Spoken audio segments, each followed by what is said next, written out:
I'd been hit by a taxi and launched over 100 yards, taken a quick tour of hell, and got sent back because the devil apparently thought my life as a corporate wage slave was torture enough. I kept my life, but my brain had been wiped clean. Staring at the stunning woman in the high-end power suit sitting by my hospital bed, I rubbed my chin, lost in thought. "You're saying my girlfriend?" Her expression was cold, unreadable. She simply nodded. I looked her up and down. Impeccable features, killer figure. I swallowed hard, then shook my head. "I don't believe it. Unless you kiss me." I lay back against the pillows, touching the bandages wrapped around my skull, my eyes fixed on her. She wore a tailored black skirt suit that hugged her curves in all the right places. Her long legs were sheathed in sheer nude hose, ending in sharp stilettos. She radiated an icy, do not approach aura. The vibe, the looks, the body. My throat felt dry. The beauty just gave a curt nod, treating words like gold dust. "I don't buy it." I shook my head, skepticism plastered across my face. Why would a woman like you be with a guy like me? Even with amnesia, looking at my faded hospital gown and the calluses on my hands from years of manual labor, I knew I wasn't exactly high society material. Her brow furrowed ever so slightly, clearly impatient. "Believe what you want. Unless..." I rolled my eyes, a bold idea forming. "Unless you give me a kiss. To prove it." The air in the room instantly froze. I could feel a chill radiating from her. Crap, I pushed too far. My heart skipped a beat. Just as I was about to apologize and say I was joking, she actually leaned down. Her cool lips brushed against my forehead. It was fleeting, like a dragonfly skimming water, but she did it.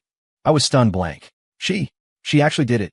A faint, pleasant scent filled my nose. Before I could process it, she straightened up, returning to her icy demeanor. "Believe me now?"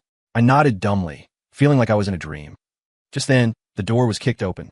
A young man with slick back hair and a flashy suit strutted in, flanked by two bodyguards in dark shades.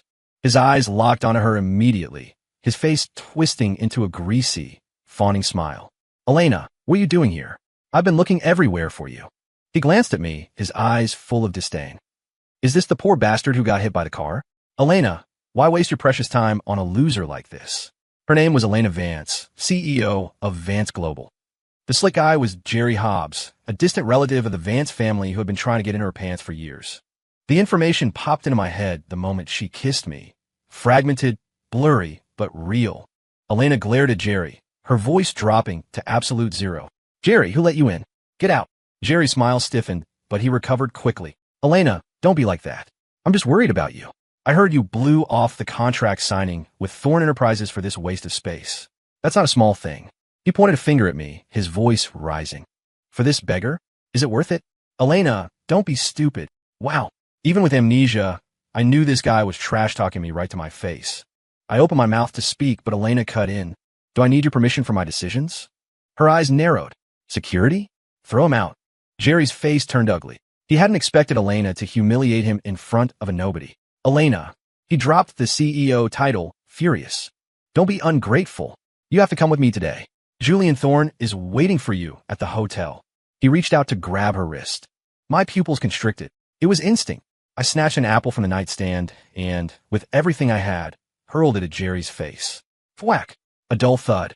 The apple exploded against his nose, juice spraying everywhere. Jerry shrieked, clutching his face as blood gushed out. You dare hit me?" He pointed at me, incredulous. His two bodyguards lunged. "Stop," Elena shouted, stepping in front of me. She looked back, her eyes holding a complex mix of shock and something else. "Jerry," she said, turning back to him, cold as a Chicago winter, "I'll say it once more. Get out, or don't blame me for forgetting we're related." Jerry's face twitched. He shot me a venomous look, then looked at the resolute Elena. He didn't dare push further. "Fine. Good. You've got guts, Elena." He covered his bleeding nose, spitting out a threat. "You offended Julian Thorne for this loser. You'll regret this." He fled the room with his guards. Silence returned. I looked at Elena, standing between me and the door. A warmth spread through my chest. She was cold, sure, but she protected me? You. We spoke at the same time. She signaled for me to go first. I scratched my head, asking awkwardly, "So, what you said earlier about being my girlfriend, is that true?" Elena's eyes flickered. She didn't answer directly. Instead, she asked, "You don't remember anything?" I nodded honestly. "My brain is empty, like a reformatted hard drive." She was silent for a moment, then pulled a bank card from her purse and placed it on the nightstand. "There's $100,000 on this." The pin, is 6 zeros. Just focus on recovering. The company. I'll handle it. She turned to leave. Wait, I called out. Watching her back, I asked the question that felt weirdly important. What? What's your name? She paused, didn't turn around, and dropped 2 words. Elena Vance.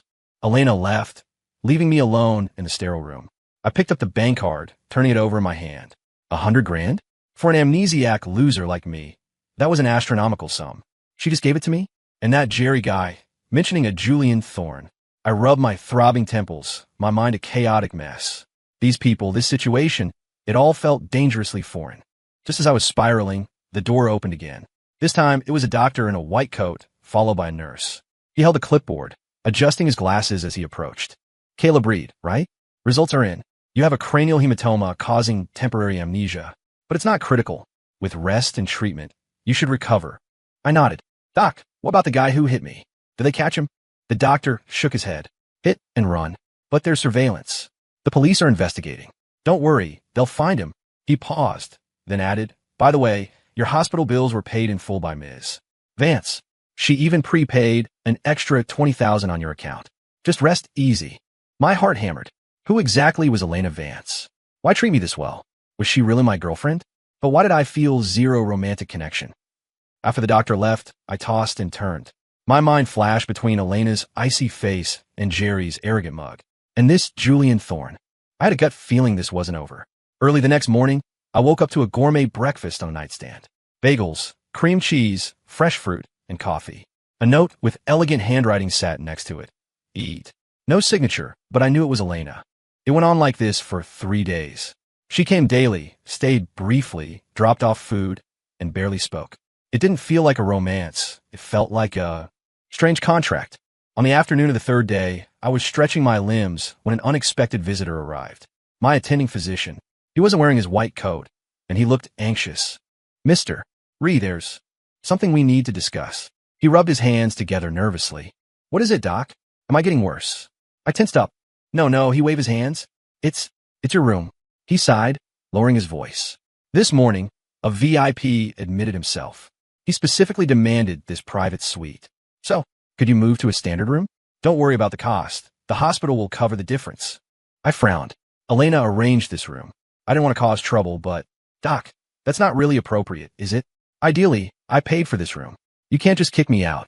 The doctor looked pained. Mr. Reed, please, help me out here. The guy who came in. It's the heir to Thorne Enterprises, Julian Thorne. The hospital can't afford to offend him.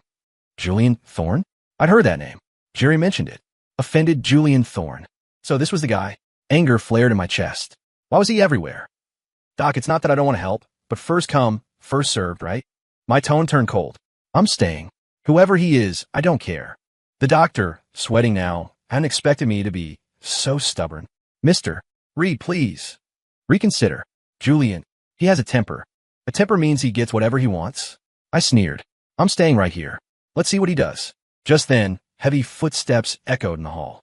An arrogant voice boomed. Where is he? Tell that trash occupying my room to get the hell out. The door was kicked open before he finished. A young man in a loud floral shirt and thick gold chain walked in, surrounded by bodyguards. He scanned me with contempt, a cruel smirk playing on his lips. It was Jerry Hobbs again, bowing and scraping next to the man in the floral shirt. Mr. Thorne, that's him. That's the ungrateful piece of trash. Jerry pointed at me, gloating. Julian Thorne. So this was him. I stared at him, my eyes going cold. Looks like trouble found me. Julian Thorne looked me up and down like I was an ant he could crush for fun. He jabbed a finger in my direction, his voice dripping with command. I'll give you 3 seconds. Disappear from this room, or accept the consequences. Jerry immediately chimed in, riding his coattails. Hear that, loser? Mr. Thorne telling you to get out is a mercy. Don't push your luck. I sat up slowly on the bed, rolling my wrists. Crack, crack. I looked at Julian and pulled a chilling smile. And if I say no?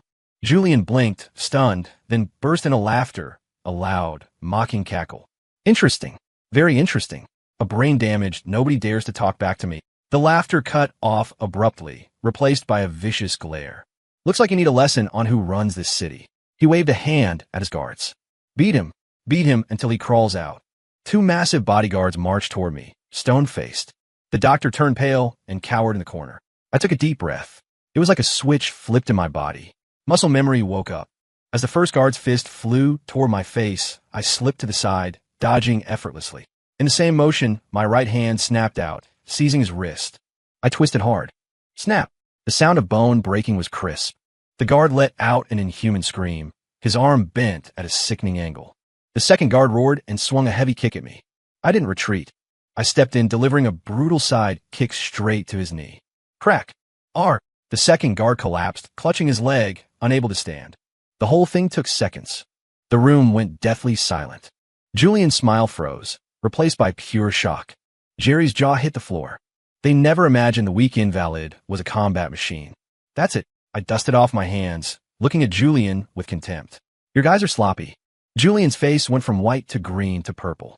He felt the humiliation like a slap in the face. Who the hell are you? He shouted, his voice cracking. Someone you can't afford to mess with. I walked toward him step by step. With every step I took, Julian took one back until he hit the cold wall. His remaining guards looked at their groaning comrades and hesitated. Don't come any closer. My father is Marcus Thorne, chairman of Thorne Enterprises. If you touch me, he won't let you live. Marcus Thorne? I repeated the name. A sudden, overwhelming wave of hatred crashed over me. A bloodthirsty urge screamed in my veins. My vision went red as I stared at Julian. Good. I'll remember that name. My voice rasped, sounding like it came from the grave. Julian, terrified by the look in my eyes, went weak in the knees. Thump! He dropped to the floor. A sharp smell of urine filled the air. He'd wet himself. Jerry looked like his soul had left his body. He scrambled to run. Freeze! My voice stopped him dead. Jerry went rigid, then turned slowly, crying, Big brother. No, Grandpa, I was wrong. I'm blind. Please, be the bigger man and let me go like a fart in the wind. I walked over, towering over him. Want to leave? I smirked. Sure. I pointed at Julian shivering on the floor. Repeat what he said earlier. Jerry blinked, confused. Repeat it. I barked. Jerry jumped, then stuttered, mimicking Julian's tone directed at himself. I'll give you 3 seconds. Disappear from this room. And I kept my face blank. Or accept the consequences. Good. I nodded. Now, give yourself 3 seconds. Roll.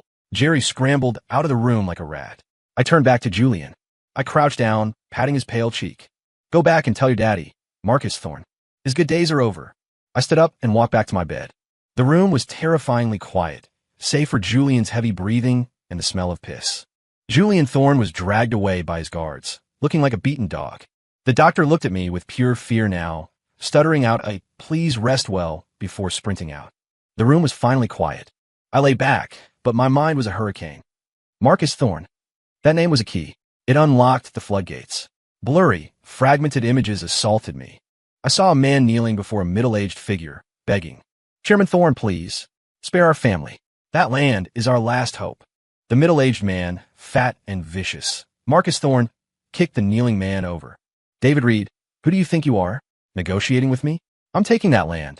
The scene shifted. Fire, roaring flames, screams of agony. My parents, lying in pools of blood. Gah! I sat up violently, drenched in cold sweat, gasping for air. I remember. My name is Caleb Reed. My father was David Reed. And that fat bastard was Marcus Thorne, Julian's father. He killed my parents. He stole everything. A monstrous hatred swallowed my reason. My eyes felt like they were bleeding. My fingernails dug into my palms until they drew blood, but I felt no pain. Marcus Thorne. Julian Thorne. You'll pay in blood. Bam. I punched the wall behind the bed. The plaster cracked, leaving a fist-sized crater. What happened? A cool voice came from the door. I whipped my head around. Elena stood there, holding a thermos. Seeing my savage expression, red eyes, and the dented wall, her mask finally cracked. She looked shocked. Caleb? She asked tentatively. I stared at her, the red haze slowly fading as reason returned. I remember. My voice was hoarse. Elena set the thermos down and walked to my side. Her eyes held worry, curiosity, and something I couldn't read. What do you remember? My parents. And my enemies. I ground the words out. Elena went silent. She knew. I grabbed her shoulders, staring into her eyes. Elena, tell me, did you know everything? Why are you here? Are you my girlfriend? What are we? The questions fired like bullets. I was gripping her hard, but she didn't pull away. She looked at me for a long time before speaking softly. Yes, I knew. About your parents. About Marcus Thorne. I'm here because, before your father died, he asked me to look after you. I froze. My father asked her. As for us being a couple, Elena looked away, her voice awkward. I made that up so you'd rest and recover peacefully. Not a couple. A strange disappointment pang hit me. Then why help me? I pressed. Just because of my father? She avoided my gaze. Your father did me a great kindness once. A kindness? Question swirled. But that wasn't the priority. Elena, I said firmly, I'm going to get revenge. I'm going to make Marcus Thorne pay. Elena turned back, her expression grave. Caleb, calm down. Marcus Thorne has deep roots in Chicago. He owns half the politicians and the gangs. He isn't easy to touch. So what? I sneered, murder in my eyes. He killed my parents. I'll take his life. God or devil, anyone who stands in my way dies. Seeing my resolve, Elena sighed. She pulled a folder from her bag. Thorne Enterprises is bidding on the South Side Revitalization Project. This is all their data. Maybe it can help. I opened the file. It was detailed, financials, personnel, black market ledgers. I looked at her in shock. How did you get this? I have my ways. I looked at her and realized this woman wasn't just a CEO. Her background was deeper than I thought. Thank you, Elena. I meant it. She shook her head. Just repaying a debt. The path you choose is up to you. She paused. Julian took a loss today. Knowing him, he won't let it slide. Be careful. I nodded, a cold light in my eyes. Let him come. I'll charge interest. After Elena left, I devoured the dossier. Thorne Enterprises, a local giant worth billions. Marcus Thorne, ruthless, built his empire on dirt. The file detailed how he used blackmail and violence to corner my father, David Reed, and drive him to his death. Reading the text, my hatred erupted like a volcano. Blood for blood, but I knew I couldn't be reckless. Revenge is a dish best served cold. I needed a plan. The South Side Project, a massive city development, huge profits. Thorne was leveraged to the hilt to win it. If this project failed, his capital chain would snap. He'd implode. I smiled grimly. Marcus, your time is up. For the next few days, I lay low, using the hospital Wi-Fi to research everything about the project. I found that Vance Global, Elena's company, was the other major bidder. The enemy of my enemy is my friend. Maybe I could partner with Elena. But before I could reach out, trouble arrived. That night, while reading, I heard the lock click on my door. Then thick smoke poured through the gap. Fire. Someone was trying to burn me alive. My first thought, Julian Thorne. The petty coward couldn't win a fight, so he played dirty. The smoke thickened. I ran to the window, welded shut with iron bars from the outside. They wanted me dead, no escape. Rage burned hotter than the fire. But danger made me calm. I soaked a towel, covered my face, and scanned the room. My eyes landed on the bed frame. I ripped a steel support bar loose with a grunt of exertion. I aimed at the door handle and swung. Clang, clang. My hands bled from the impact, but I didn't feel it. Hatred fueled me. Boom. The lock shattered. I kicked the door open and dove into the hallway, which was already an inferno. Alarms blared. Chaos. I moved against the flow of fleeing patients, heading for the stairwell. At the landing, I saw shadowy figures sneaking away. One of them was the bodyguard from the other day. Gotcha. I roared and launched myself down the stairs like a predator. They didn't expect the guy they just torched to come flying out of the fire. I kicked one down, punched another. In seconds, the arsonists were groaning on the floor. I grabbed the bodyguard by his collar, lifting him off the ground. Where is Julian? He shook, terrified, pointing down. Parking garage. Waiting. I knocked him out and sprinted downstairs. I was going to show Julian Thorne the true meaning of despair. I burst into the underground garage. Under the dim lights, Julian stood next to a flashy red Ferrari, smoking and laughing into his phone. Dad, don't worry, it's done. That kid is probably Ash by now. Ha ha. He laughed maniacally. I stepped out of the shadows. My shoes clicked on the concrete. Click, click, click. In the empty garage, it sounded like a countdown. Julian turned, saw me, and froze. His phone clattered to the ground. The cigarette fell from his lips. You. He pointed, hand shaking like a leaf. You should be burned to death. I finished for him, wearing a demon smile. I walked closer. Stay back. Are you human or ghost? Julian scrambled backward, tripping and falling on his ass. I crouched over him. I'm human. A human who crawled back from hell to collect your debt. I grabbed his jaw, forcing him to look at me. Playing with fire is fun. Huh? No, it wasn't me. I don't know what you're talking about. Still lying. Really? I pulled out my phone and played the recording of his call. Dad, don't worry, it's done. Julian turned sheet white. He never thought I'd record him. I was wrong. Caleb, No, Caleb, sir. I was wrong. He broke down, sobbing. Please, spare me. I'll give you money. Lots of money. Money. I scoffed. You think I care about your dirty money? This face. This was the son of the man who destroyed my family. I raised my fist. D. Just as I was about to smash his skull, headlights blinded me. Tires screeched. A black Bentley drifted to a halt nearby. Elena jumped out. Caleb, stop. I paused, looking at her. You can't kill him. She ran over, grabbing my arm. If you kill him, you're done too. He's not worth it. Seeing her panic, my rage subsided slightly. She was right. Killing him now was too easy. I wanted the whole Thorne family buried. I wanted Marcus to feel what I felt. I released Julian. He slumped like a pile of mud, gasping. I stood up. Get lost. Tell your old man to wash his neck and wait for me. I turned to Elena. Why are you here? The hospital fire. You didn't answer your phone. She looked at the unconscious goons in the stairwell doorway, then at me. I was worried. A warmth hit me again. Someone cared. Thanks, I said. Get in. She opened the car door. It's not safe here. As the Bentley pulled away, leaving Julian and his Ferrari in the dust, I knew the war had officially begun. The car was quiet. Elena drove with focus. You knew Julian would come for me? I asked. Yes, she said. Why didn't you warn me? She glanced at me. Would you have listened? I stayed silent. She was right. I was too angry. I just didn't think he'd be stupid enough to torch a hospital, she added. Not stupid. Arrogant, I corrected. To him, we're ants. What's your plan now? She asked. Revenge. I know. I mean specifics. I told her about attacking the South Side Project funding. She nodded. It's a start, but not enough. Marcus is slippery. A financial hit will hurt, but won't kill him. We need to attack on all fronts. We? I caught the word. She flushed slightly. Vance Global is bidding too. Weakening Thorne helps me. Logical. What do you need me to do? Tomorrow, Vance Global is holding a strategy meeting for the bid. I want you there. Me? I blinked. I don't know corporate strategy. Yes, you do. She looked confident. I looked up your father. David Reed was a genius engineer. You're his son. I believe in you. I went quiet. My memories of architecture and planning were coming back. Okay, I'll go.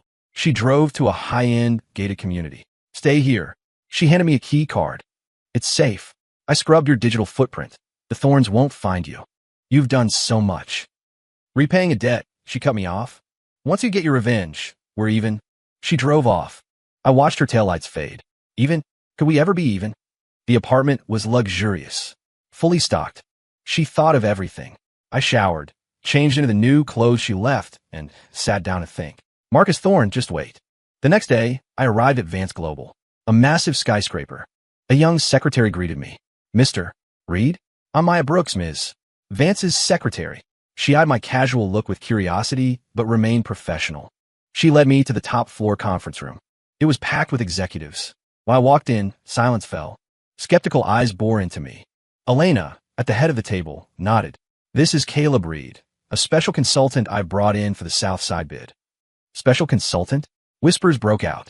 So young. Doesn't look like a pro. Leonard Baxter, the vice president, stood up. He was an old-timer, arrogant. Ms. Vance, I'm not questioning you, but the South Side project is critical. Bringing in an outsider. Isn't that reckless? Others nodded agreement. Elena's face darkened, but I stepped forward before she could speak. I looked at Baxter. Reckless. Baxter sneered. Isn't it? I smiled. Let's make a bet. I picked up the proposal on the table. You led this. I did. Baxter puffed up. It's full of holes. I tossed it back down. Slap. You. Baxter turned red. What do you know? I know there are 3 fatal errors. The room went dead silent. First, budget is underestimated. The geological survey is wrong. You'll run out of cash halfway. Second, you underestimated Thorne's weakness. Third, and most importantly, your design ignores the city's new zoning direction. If the new regulations pass, this plan is illegal. Baxter went pale. The third point, he hadn't considered it. I walked to the whiteboard. I'm not here to play politics. I'm here to help Vance Global win and to bury Thorne Enterprises. My voice was steel. Cooperate with me. If anyone plays games behind my back, I let the threat hang. The executives looked down. They saw the killer in my eyes. The meeting was a total victory. Baxter slunk out, hateful. I didn't care. Afterward, inside Elena's office, she poured me tea. A rare smile touched her lips. You impress me. Basic stuff? I shrugged. How did you know about the zoning? She asked. Secrets of the trade. Truth was, My father had predicted the city's expansion years ago. I was just connecting the dots. Watch out for Baxter, Elena warned. He's petty. I'm not worried about him. What's next? We rewrite the proposal. Since we know the regulations, we make a plan they can't refuse. Okay, resources are yours. She called Maya in. Maya, you're reassigned to Caleb's special team. Maya looked shocked but obeyed. Outside, I took Maya to an empty office. You think I'm unqualified to boss you around? She stiffened. Here. I slid a check for 50 grand across the desk. Bonus. From me. Her eyes widened. Mr. Work for me, you eat steak. Play games, and you end up worse than Baxter. Carrot and stick. Maya bowed deeply. Understand. I'm with you. Good. First task. Dig up dirt on Vice President Baxter. Everything dirty he's ever done. Maya was efficient. By the next afternoon, a thick file was on my desk. Baxter's bribes, kickbacks, affair, it was all there. Good job. Maya looked excited. Do we give this to Elena? No. Baxter is still useful. I smirked. He's going to be our Trojan horse. That night, I met Baxter at a quiet tea house. He looked furious. What do you want? I slid the envelope to him. He opened it, looked at the photos, and turned ghostly pale. You investigated me. Relax. I just want a favor. What favor? I want you to leak our bid to Marcus Thorne. He gaped at me. Are you insane? No. I want you to leak a fake bid. Make him believe it's real. Lead him into the trap. Baxter trembled. What's in it for me? You stay out of jail. And enough money to retire. He slumped. Okay, I'll do it. 3 days later, at Thorne Enterprises. Marcus Thorne laughed, holding the stolen documents. Heaven helps me. Baxter caved so easily. Julian grinned. Dad, you're a genius. We'll just undercut their price and optimize this design. They were walking right off a cliff. Standing on the roof of Vance Global, looking at the city lights, I told Elena, the fish has taken the bait. She looked at me. Sometimes you scare me, Caleb. I smiled. To fight devils, you have to be one. And after, she asked. After revenge. Live for yourself. My heart skipped a beat. The bidding day arrived at the convention center. Vance Global on the left, Thorne Enterprises on the right. Tension was thick. Julian drew a finger across his throat at me. I ignored the clown. Thorne Enterprises went last. Julian presented their plan, the optimized version of our fake bid. It looked good. The judges nodded. Julian walked past me, whispering, See that, loser? That's the gap between us. I looked at him like he was an idiot. Don't blink. The show's just starting. I took the stage. No speech. Just one sentence. Thorne's proposal is garbage. The crowd gasped. Marcus stood up roaring. Security. A judge frowned. Explain yourself. Evidence. I clicked the remote. The screen displayed a document. City Planning Commission. Strategic Zoning Update. Approved this morning. This is the new zoning law. The crowd erupted. Thorne's plan violated every single new regulation. It was illegal.